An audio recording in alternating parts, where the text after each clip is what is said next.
Trouvons cet après-midi autour de la parole de Dieu, la Bible, et sur cette question, à qui regardes-tu? Bon de se poser cette question.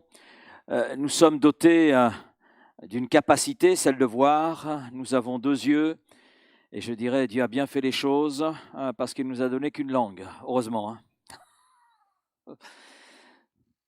Nous avons deux yeux pour nous émerveiller devant la création de Dieu. Nous avons deux yeux aussi pour plonger nos regards dans la Bible, la parole vivante, la parole agissante, la parole permanente, mais aussi éternelle de Dieu. Nous avons deux yeux pour voir ce qui est beau, pour voir aussi ce qui l'est moins. Et ma question donc cet après-midi, c'est à qui regardes-tu ou sur qui fixes-tu tes regards? Vous savez, quand un enfant est dans la difficulté, eh bien, il regarde à son père ou à sa mère. Et pourquoi? Parce qu'il s'attend à avoir de l'aide de la part de son père ou de sa mère. Les Français aujourd'hui fixent leur regard sur le gouvernement. Pourquoi? Pour résoudre leurs problèmes quotidiens. Nos gouvernants sont actuellement en train de fixer les regards sur l'Europe parce qu'ils espèrent une attitude favorable de la part de l'Europe en raison de l'endettement dans lequel notre pays se trouve. Et puis les jeunes regardent vers l'avenir et ils se disent « Quel avenir nous est-il réservé ?» Quand on regarde un petit peu les choses, quand on discute aussi avec les jeunes, je dirais que leur regard est dans le vide parce qu'ils ne voient rien de bien reluisant et ils ne savent pas où regarder. Alors, sur qui vaut-il la peine de fixer nos regards? On va voir un témoignage, c'est celui de Madame Lot. Vous pensez peut-être que c'est certainement pas le meilleur des témoignages, mais c'est intéressant, on a des leçons. Genèse 19, verset 26. Genèse 19, verset 26.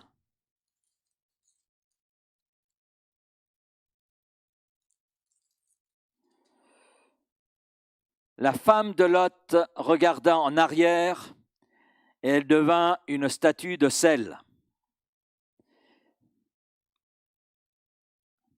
La question est là, la réponse va venir. Ensuite, on va dans Luc 17, verset 32. Luc 17, verset 32. Dans Luc 17, verset 32, là, c'est Jésus qui parle. Un verset très court. Souvenez-vous de la femme de Lot. Alors, on peut traduire ce verset de façon différente. Portez vos regards sur la femme de Lot. Alors, j'ai été étonné que Jésus nous demande de porter nos regards sur le personnage qui a été la femme de Lot, dans la mesure où son nom ne nous est pas donné. Et on connaît un petit peu l'histoire avant tout de Lot.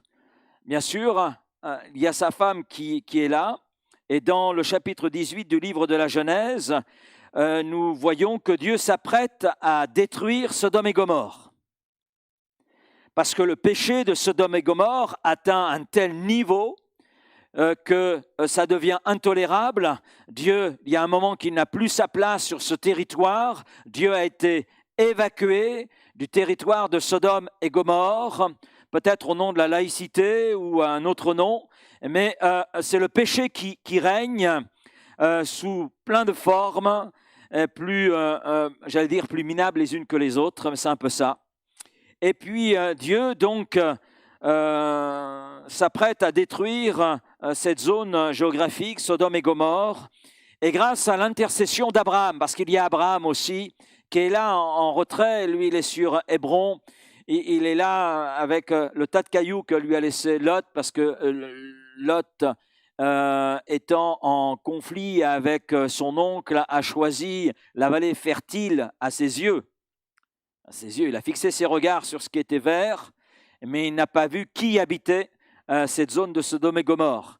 Mais Abraham est resté sur ce territoire d'Hébron qui, à ce moment-là, était, j'allais dire, un tas de cailloux. Mais c'est là aussi que Dieu le voulait. Et nous savons que Dieu était là au milieu de ce tas de cailloux bénissant Abraham. Et Abraham, prie Dieu, quand il apprend le jugement qui va s'abattre sur Sodome et Gomorrhe, il sait qui habite aussi sur ce territoire, il sait qu'il y a son neveu et sa famille, alors il intercède. Et puis, on apprend que Lot est quelqu'un de juste. C'est ce que l'apôtre Pierre nous dit dans 2 Pierre 2,7, quelqu'un de juste. Ça ne veut pas dire quelqu'un de parfait, mais ça veut dire que Lot avait une connaissance de Dieu et que quelque part il cherchait à vivre selon la volonté de Dieu, mais il y avait quelques difficultés qui étaient là, quelques tentations, quelques, j'allais dire, pressions qui ont fait que sa recherche de Dieu, sa recherche de vivre selon Dieu n'était pas, j'allais dire, des meilleures, puisqu'il s'est mis dans une situation plutôt difficile, puisque le voilà au milieu de ce territoire de Sodome et Gomorrhe où le péché abonde. Mais nous savons que la grâce s'est là manifestée, puisque avant de détruire Sodome et Gomorrhe, Dieu envoie 2 anges pour sauver Lot et sa famille. Et les instructions données par les anges envoyés de Dieu étaient très claires. Ne regarde pas derrière toi et ne t'arrête pas dans toute la plaine. Échappe-toi vers la montagne de peur que tu ne succombes. Alors il y a bien sûr de la part de Lot une réaction. Maintenant, le terrain que tu me demandes de parcourir à mon âge, c'est un peu difficile. Écoute, il y a une petite bourgade là, qui est là. Est-ce que je peux au moins aller jusqu'à cette bourgade sans supporter le jugement? Et les anges disent, d'accord, on te laisse aller jusque-là. Mais n'attends pas, pars. Et l'avertissement donné par les anges était très clair. Mais c'est là, moment de sortir. Combien de mètres ont-ils parcouru? On ne sait pas, mais il semblerait que Madame Lot soit un peu en retrait par rapport à Monsieur Lot et par rapport aux 2 filles, leurs 2 filles qui sont là aussi.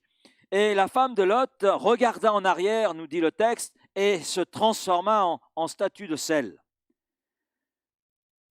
Cela était, semble-t-il, plus fort qu'elle. Il a fallu qu'elle regarde en arrière, malgré l'avertissement qui avait été donné. Et en hébreu, regarder en arrière signifie pas simplement jeter un coup d'œil par-dessus l'épaule, non, c'est regarder, s'attarder, considérer, prêter une attention qui est un peu soutenue. Et Jésus, par rapport à tout cela, nous dit, souvenez-vous de la femme de Lot. Si vous êtes lecteur de la Bible, vous êtes peut-être aperçu que nulle part ailleurs, nulle part dans la Bible, Dieu nous demande de nous souvenir, par exemple, d'Abraham, de nous souvenir d'Isaac, nous souvenir de Jacob. Il ne nous est pas demandé de nous souvenir de Ruth ou de Rahab. Non, rien de tout cela. Il ne nous est même pas demandé de nous souvenir de David ou de Josué.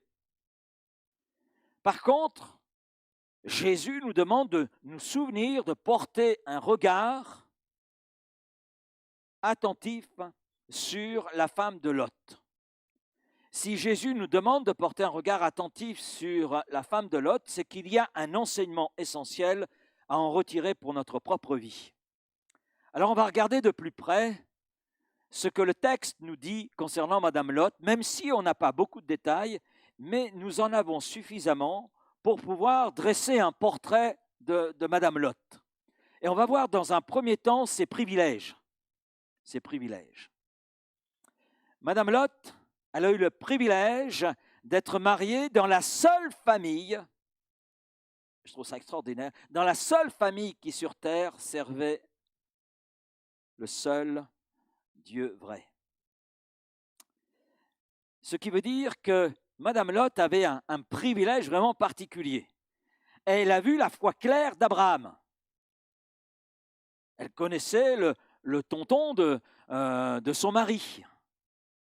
Elle connaissait la foi d'Abraham, la foi de cet oncle, et d'autant plus qu'Abraham est appelé l'ami de Dieu, dans Jacques chapitre 2, verset 23, et ce qui signifie qu'il avait une relation toute particulière avec Dieu. Et elle a été témoin de de son dévouement, de l'obéissance qui était la sienne à l'égard de Dieu. Elle a vu aussi dans la vie d'Abraham la puissance de Dieu. Mais elle a même vu la puissance de Dieu, cette même puissance qui a pris soin d'Abraham, elle a vu cette même puissance prendre soin de Lot. On voit cela dans Genèse 14, parce que nous voyons que Lot a été délivré d'une mort certaine, et c'est grâce à Abraham et à la puissance de Dieu qui s'est manifestée à travers Abraham que Lot s'en est sorti. Donc elle a été aux côtés d'un homme qui avait foi en Dieu, qui avait confiance en Dieu, qui a vécu là des expériences. Elle a vu Sarah, celle qui ne pouvait pas enfanter. Donc elle a été témoin de choses extraordinaires au contact d'Abraham, au contact de Sarah. Et puis en regardant finalement ce témoignage, je me suis dit, mais cela me fait penser aux enfants, par exemple, qui grandissent dans des familles chrétiennes, et ils voient la foi de leurs parents, et ils voient aussi l'action de Dieu, la puissance de Dieu qui s'est là manifestée. Ils ont connu l'Église, ils ont connu l'enseignement de la Bible, des Écritures. Donc, je dirais que quelque part, le portrait de Madame Lot me fait penser à ses enfants, me fait penser à mes propres filles, qui ont pu voir notre foi avec Raphaël, qui ont pu aussi participer, et participer activement, puisque dans le culte familial, nos filles participaient.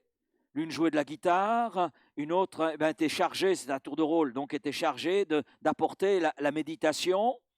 Et donc, elles ont été au contact de la foi de leurs parents, elles ont été participantes, elles ont vu aussi combien Dieu était bon dans nos vies, elles ont vécu elles-mêmes.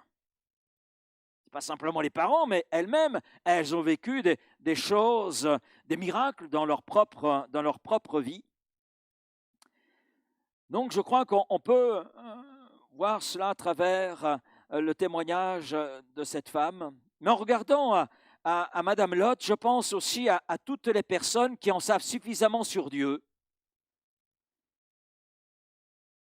suffisamment sur les choses de Dieu,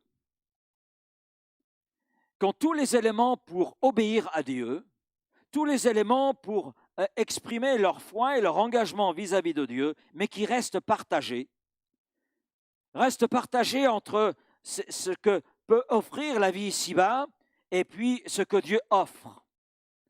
Ce que nous offre la vie ici-bas, c'est pas si incertain que cela. Ce que nous offre Dieu, c'est certain, c'est sûr, parce que Dieu nous le présente à travers sa parole.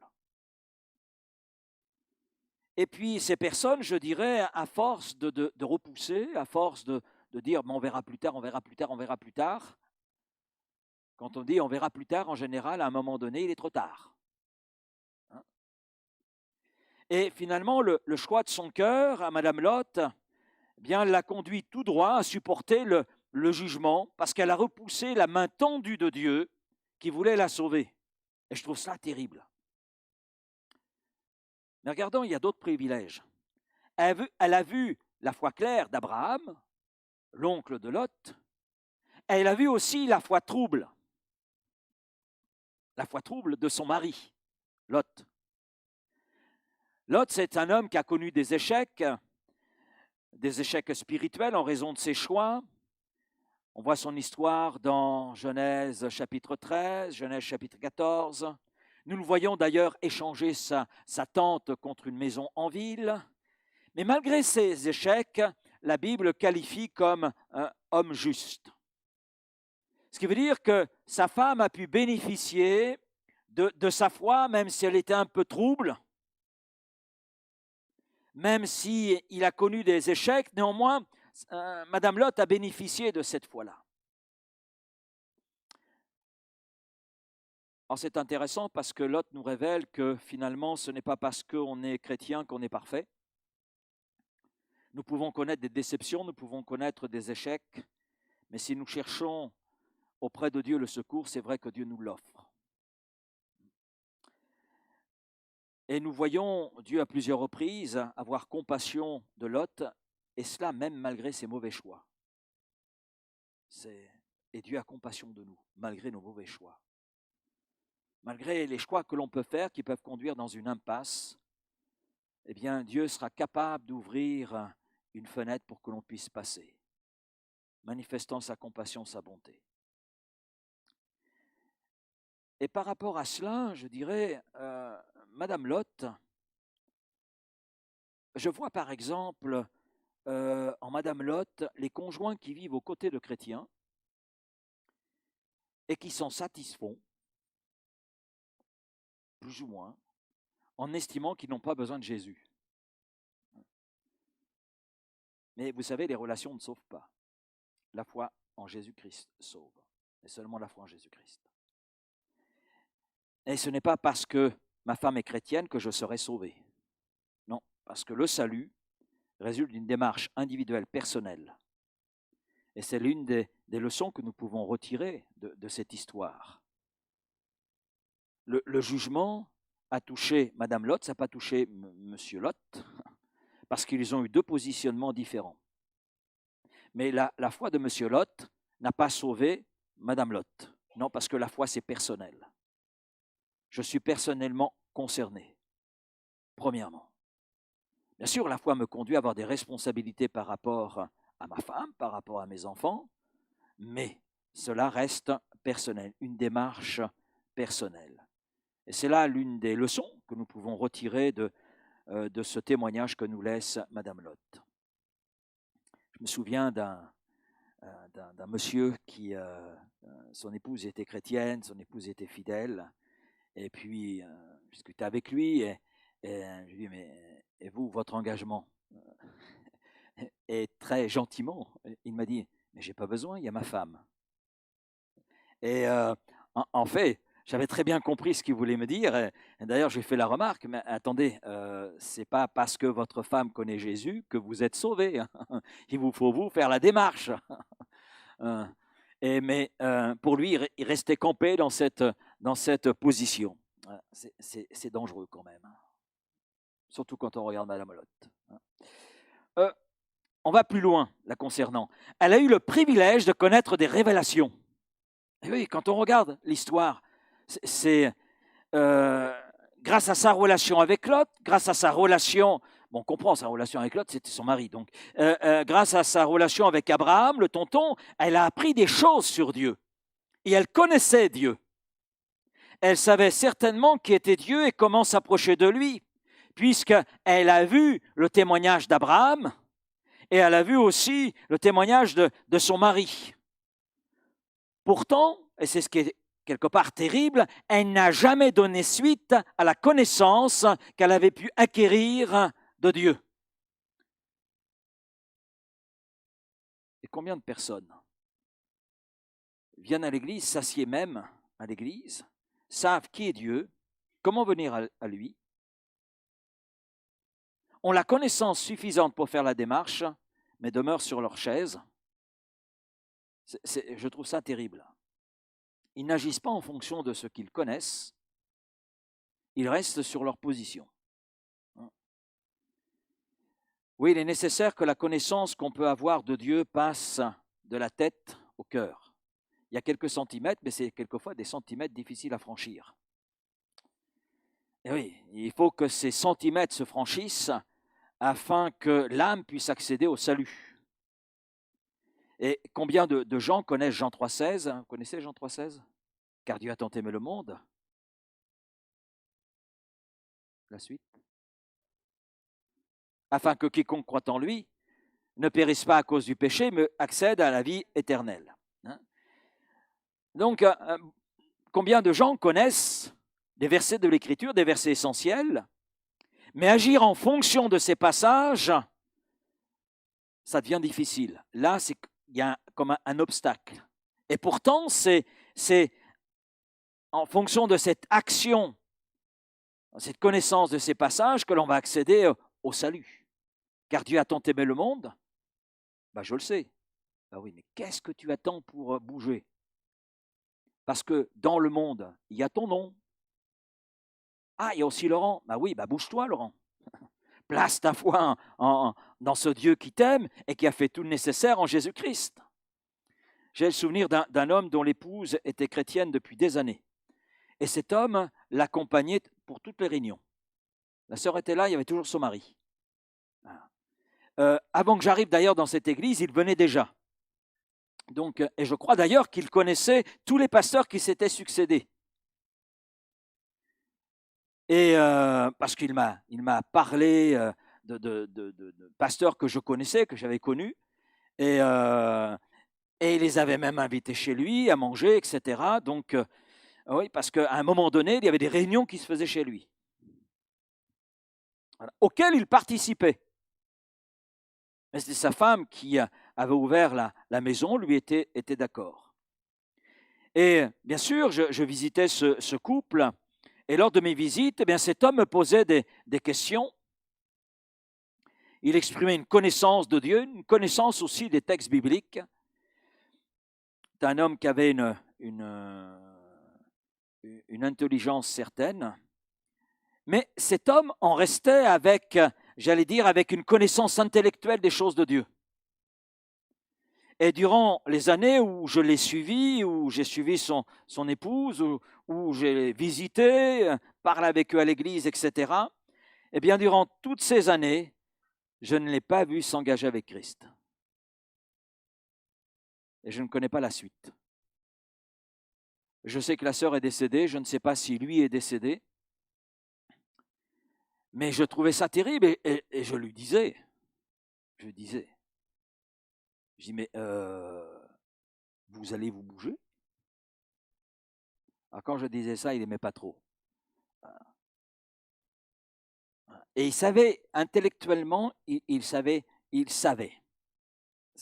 Mais il y avait toujours, entre sa tête et son cœur, il y avait toujours un obstacle.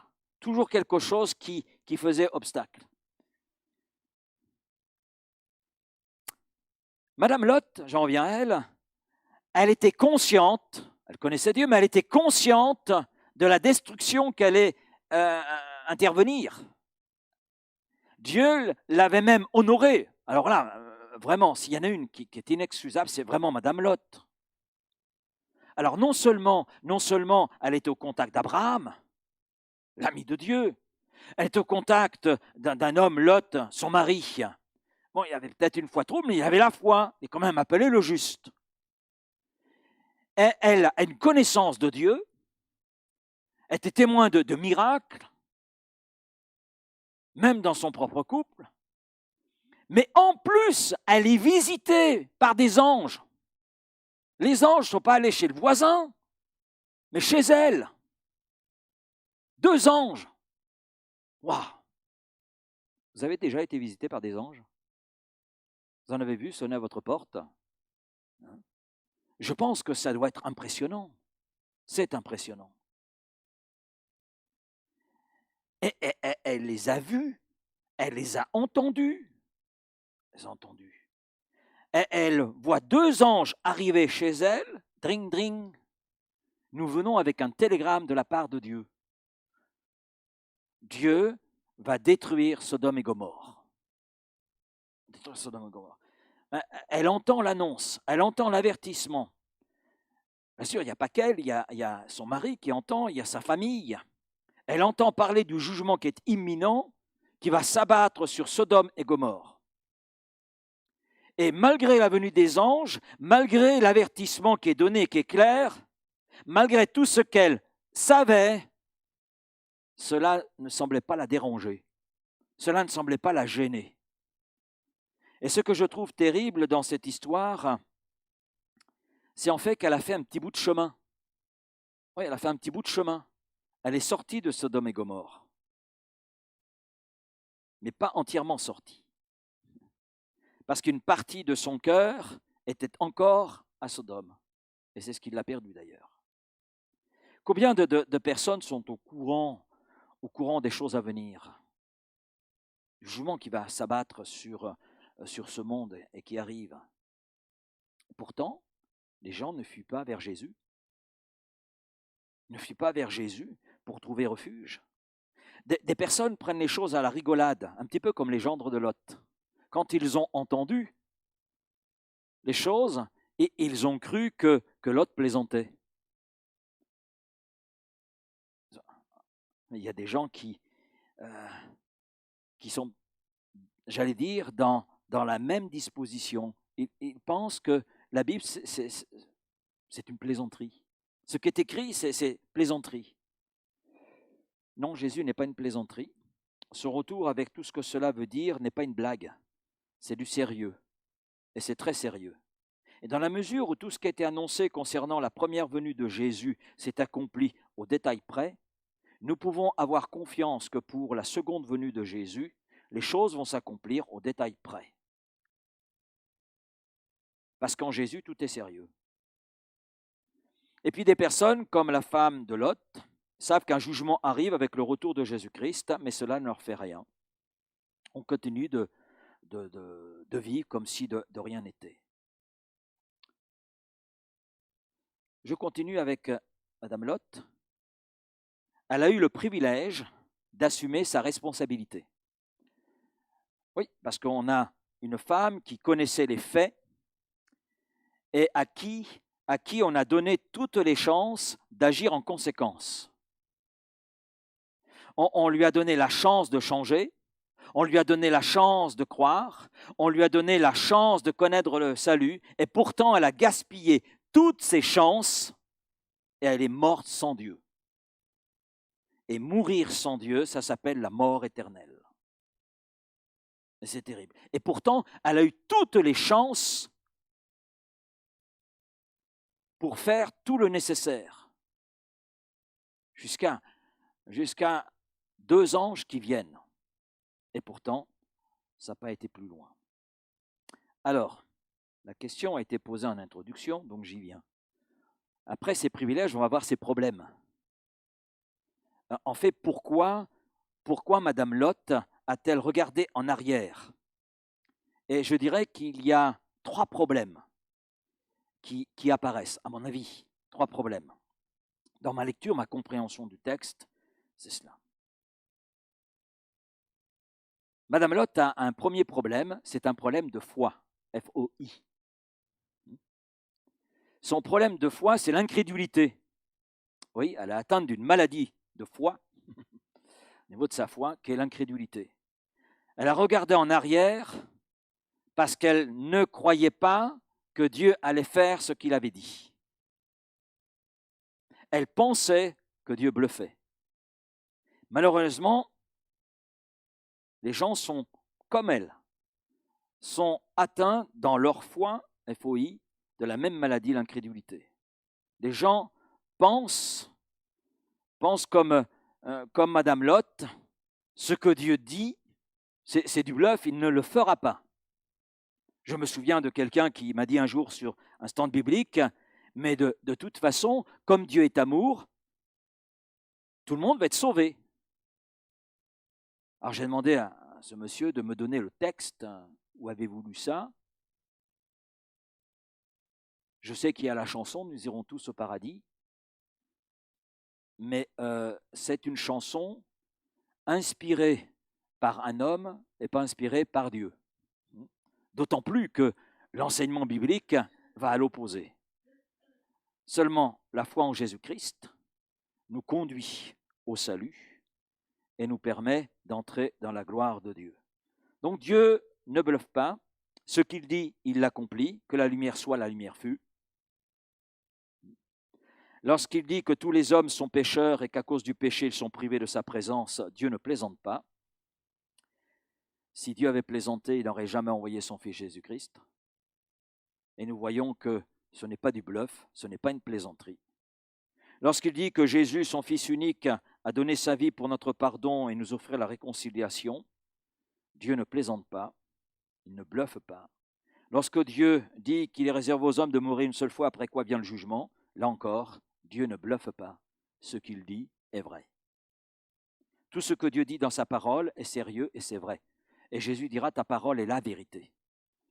Notez bien, il n'est pas dit une vérité qui pourrait sous-entendre qu'il y en a d'autres. Non, c'est la vérité dans le sens le plus absolu qui soit. Parce que Jésus-Christ est la vérité. Il est l'unique médiateur entre Dieu et les hommes pour notre salut.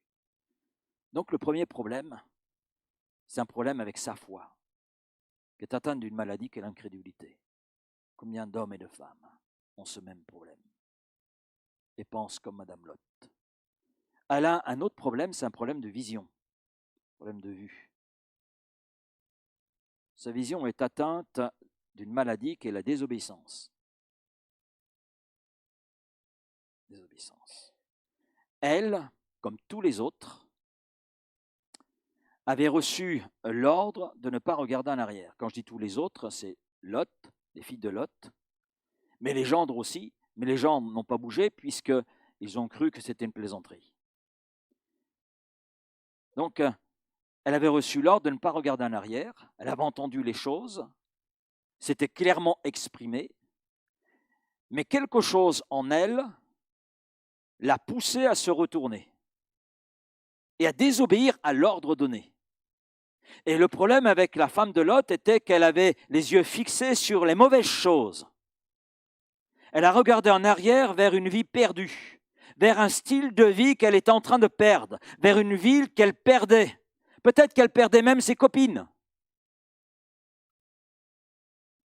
Et c'est là, il est bon de se poser la question sur qui est fixé notre regard.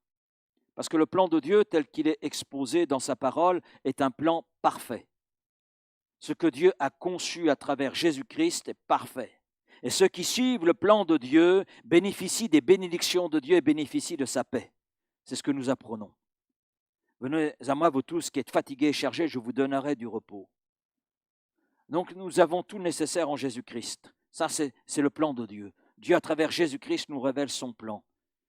Combien il veut nous voir à lui et bénéficier de ses grâces, de ses bénédictions. Maintenant, ceux qui rejettent le plan de Dieu trouvent leur chemin parsemé de désastres et de problèmes. Elle a un troisième problème. Un troisième problème. C'est un problème avec sa concentration. Alors aujourd'hui, quand un enfant a des problèmes de concentration, on dit c'est un hyperactif. Hein? Son problème de concentration, en fait, c'est la tromperie. Elle avait probablement trompé toute la famille. Il pensait probablement qu'elle était sauvée. Peut-être qu'elle rendait grâce à table. Et puis comme elle avait une connaissance de Dieu, peut-être qu'elle en parlait même. Elle en parlait peut-être avec ses copines, au club de Scrabble, de couture, etc. Mais elle a trompé finalement tout son monde, sauf Dieu. Et le problème avec la femme de Lot, et le problème de beaucoup de gens aujourd'hui, ils ne sont jamais vraiment nés de nouveau. Ils sont à la porte, mais être à la porte, c'est pas être dans. C'est pas la même chose. Et Madame Lot a prouvé ce qu'elle était quand elle a regardé finalement en arrière vers Sodome. Elle a montré la réalité des choses de son cœur. Son corps était hors de Sodome, mais son cœur était encore à Sodome. Et elle s'est trouvée surprise. Et là, j'en arrive à cette troisième partie, sa fin. F-I-N. The end. La fin de Madame Lot, elle fut soudaine. Elle fut soudain. Le jugement est arrivé, jugement rapide, mais ça avait été annoncé. Et tout ce qui va arriver, tout ce qui arrive aujourd'hui dans notre monde, tout ce qui va arriver, c'est annoncé, c'est écrit. C'est écrit. On nous fait croire que le monde ira mieux demain, mais on sait ce que Dieu a dit. Le monde avec sa convoitise va disparaître. Va disparaître. On parle aujourd'hui d'un réchauffement climatique, on parle de mesures. Bon, excusez-moi, mais ça fait un peu sourire, parce que les mesures, on va les mettre en pratique en 2050. Donc d'ici là, on a le temps de polluer l'ensemble de la planète qui est déjà polluée. On a le temps d'en rajouter. C'est bon, ça c'est la politique politicienne, c'est comme ça. Mais ce que Dieu a promis va s'accomplir. La terre, avec ce convoitise, tout cela va disparaître. Ce sera rapide et ce sera sûr. Sûr. C'est vrai qu'on peut marcher dans le péché pendant des années, mais un jour vient, et c'est sûr, où il y a un jugement. Parce que le péché a son jugement. A son jugement. Un jour, le temps s'épuisera, il n'y aura plus d'occasion ni d'appel à la repentance. Il n'y aura rien d'autre qu'un jugement rapide et sûr. Et à partir de là, plus d'abri pour l'âme. Et c'est ce qui s'est passé pour Madame Lot. Alors non seulement sa fin fut soudaine, et la fin de ce monde avec ceux qui refusent Jésus-Christ, la fin sera aussi soudaine. Mais elle est dramatique. Elle est dramatique. La Bible dit qu'elle est devenue une colonne de sel. Instantanément. Instantanément. Ben oui, Dieu est grand. Dieu est puissant. Et je crois que Dieu a dit, je détruirai Sodome et Gomorrhe, c'est ce qu'il a fait. Il a averti Madame Lot, elle a choisi de ne pas obéir, c'est son choix. Ce n'est pas Monsieur Lot qui a dit, regarde derrière, ce ne sont pas les filles qui ont dit à leur mère, regarde derrière, c'est elle qui a fait ce choix, c'est son choix, le choix de son cœur, malgré l'avertissement. Et donc elle a supporté le jugement de Dieu et c'est vraiment un dramatique. Et le jugement de Dieu, c'est périr et être englouti par la colère même de Dieu. C'est ça en fait. Et en raison de l'état de son cœur, en raison des dispositions de son cœur, eh bien elle a été engloutie par la colère de Dieu, le jugement de Dieu. Et c'est vraiment dramatique. Son jugement est venu sur son incrédulité, et cela malgré toute la connaissance qu'elle pouvait avoir de Dieu. Connaissance des révélations de Dieu, connaissance des miracles de Dieu. Malgré tout cela, elle avait tout le nécessaire, mais elle a dit non. On verra plus tard. On verra plus tard. Alors c'est sûr que le jugement à venir ne sera pas une colonne de sel, mais ce sera une éternité en enfer. Si on meurt sans Jésus, le jugement sera rapide et sûr, et il n'y a pas de problème, ta place est réservée en enfer. Un autre point concernant la fin de cette femme, ce fut définitif. Sa fin fut définitive. Il n'y a plus pour Madame Lot, là, c'est fini. C'est une colonne de sel, et il n'y a plus d'accès au pardon. Il n'y a pas de seconde chance. Il est réservé aux hommes de mourir une seule fois, après quand il y a le jugement. Donc il n'y a pas de seconde chance. Nous parler du purgatoire, etc., toutes ces choses-là, ça n'a aucun ancrage biblique. C'est de l'hérésie, c'est du mensonge, de la tromperie. Et ceux qui ont trompé et qui trompent encore la population devront supporter les conséquences aussi. Donc plus de pardon, pas de seconde chance et pas d'espoir. C'est fini. Elle est partie dans son incrédulité, elle est partie dans sa désobéissance et elle est perdue pour toujours et il n'y a rien à faire. Plus rien à faire, c'est terminé. Plus rien à faire.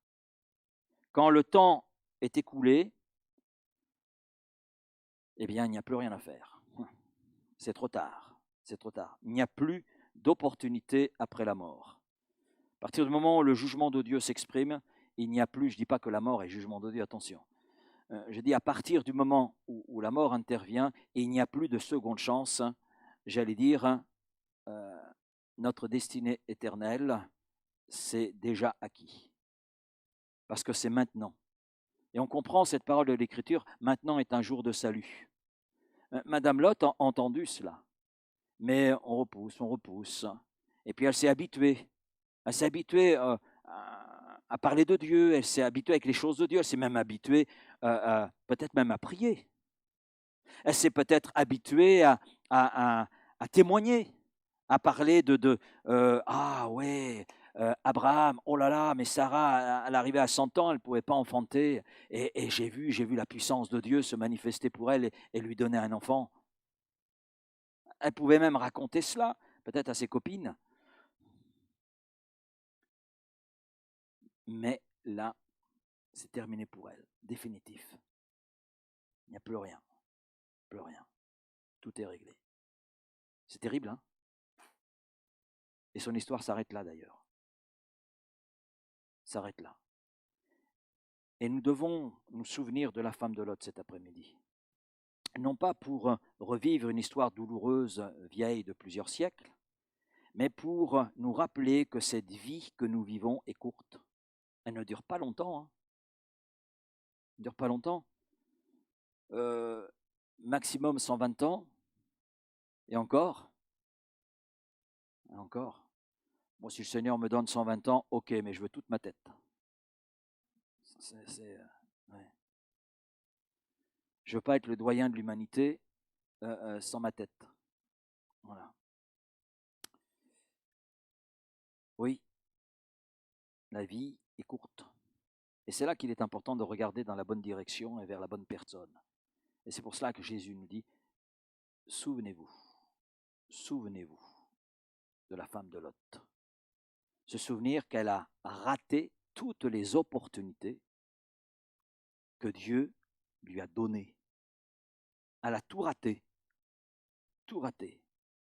Parce qu'elle n'a pas voulu considérer ces opportunités comme étant des appels de Dieu pour qu'elle goûte aux bénédictions de Dieu, comme Abraham y a goûté, comme elle a pu le voir, le contempler. Et je crois qu'il est important, oui, de regarder dans la bonne direction et vers la bonne personne, qui est Jésus. La femme de Lot a regardé en arrière, elle a regardé à son passé, elle a regardé peut-être à ses blessures, à ses échecs, elle a regardé à sa villa, elle a regardé à ses beaux rideaux, elle a regardé à sa belle machine à laver, elle a regardé à ses plaisirs, oui, les cafés-thés avec ses amis, ses voisins, tout cela, mais elle a oublié de porter le regard sur l'essentiel. Et Jésus nous invite à nous souvenir de cela et à porter nos regards sur cette femme qui a raté toutes les opportunités.